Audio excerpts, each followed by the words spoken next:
সেদিন গভীর নিশীথে মহানবী সাল্লাল্লাহু আলাইহি ওয়াসাল্লাম হিজরত করেছেন।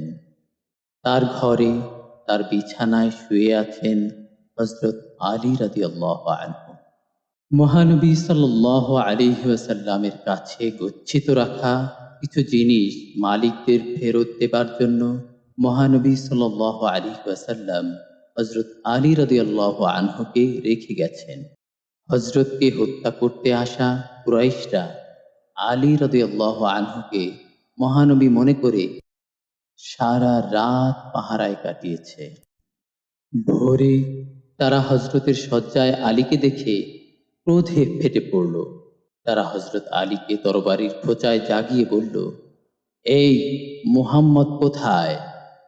নির্ভীক তরুণ হযরত আলী রাদিয়াল্লাহু আনহু উত্তর দিলেন, আমি সারা রাত ঘুমিয়েছি আর তোমরা পাহারা দিয়েছ, সুতরাং আমার চেয়ে তোমরাই সেটা ভালো জানো। হযরত আলীর উত্তর তাদের ক্রোধকে বহু গুণ বাড়িয়ে দিল। তারা তাকে শাসিয়ে বলল, মুহাম্মদের সন্ধান তাড়াতাড়ি বল, নতুবা তোর রক্ষা নেই। হযরত আলী কঠোর কণ্ঠে বললেন, আমি কি তোমাদের চাকর যে তোমাদের শত্রুর গতিবিধি লক্ষ্য রেখেছি? কেন তোমরা আমাকে বিরক্ত করছো? একটু থেমে হযরত আলী রাদিয়াল্লাহু আনহু কয়েকজনের নাম ধরে ডেকে বললেন, তোমরা আমার সাথে এসো, তোমাদের জন্য শুভ সংবাদ আছে। কথা শেষ করে হযরত আলী পথ ধরলেন।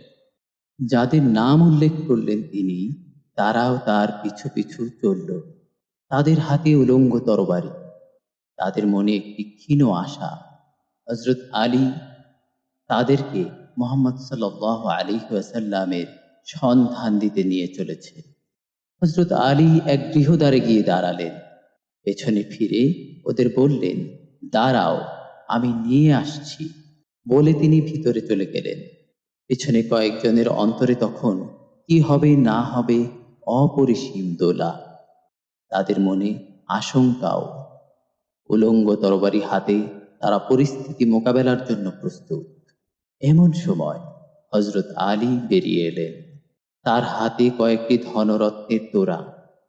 তিনি তাদের সামনে উপস্থিত হয়ে ধনরত্নের তোড়া তাদের সামনে ধরলেন। নাও, তোমরা নাকি বহুদিন পূর্বে তোমাদের ধন রত্নাদি হযরত মুহাম্মদ সাল্লাল্লাহু আলাইহি ওয়াসাল্লামের কাছে গচ্ছিত রেখেছিলে। ভেবেছিলে গচ্ছিত ধন আর পাবে না। আজ তিনি তোমাদের অত্যাচারে এই দেশত্যাগী হয়েছেন, কিন্তু তোমাদের গচ্ছিত সম্পদ তোমাদের হাতে পৌঁছে দেওয়ার ব্যবস্থা করে গেছেন। এই নাও তোমাদের গচ্ছিত ধন। এই কুরাইশরা এত শত্রুতার পরও তাদের ধন রত্ন ফিরে পাবে সে কথা কখনো কল্পনাও করেনি। তাই তারা বিস্ময় বিমূঢ় হয়ে পরস্পর বলাবলি করতে লাগল, সত্যই কি আল আমিনের ন্যায় বিশ্বাসী ও সত্যবাদী লোক বিশ্বে আর নেই? তবে কি তিনি সত্য পথেই আছেন? আমরাই ভ্রান্ত পথে আছি। তাকে আঘাতের পর আঘাত দিয়ে পেয়েছি নিঃস্বার্থ প্রেমের আহ্বান, মানুষ হবার উপদেশ। আজ তার প্রাণ নিতে এসেছিলাম, প্রাণ দিতে না পেরে দিয়ে গেলেন গচ্ছিত ধন রত্ন। আহ, মুহাম্মদ সাল্লাল্লাহু আলাইহি ওয়াসাল্লাম যদি আমাদের ধর্মদ্রোহী না হতেন, তার পদানত দাস হয়ে থাকতেও আমাদের কিছু মাত্র আপত্তি ছিল না।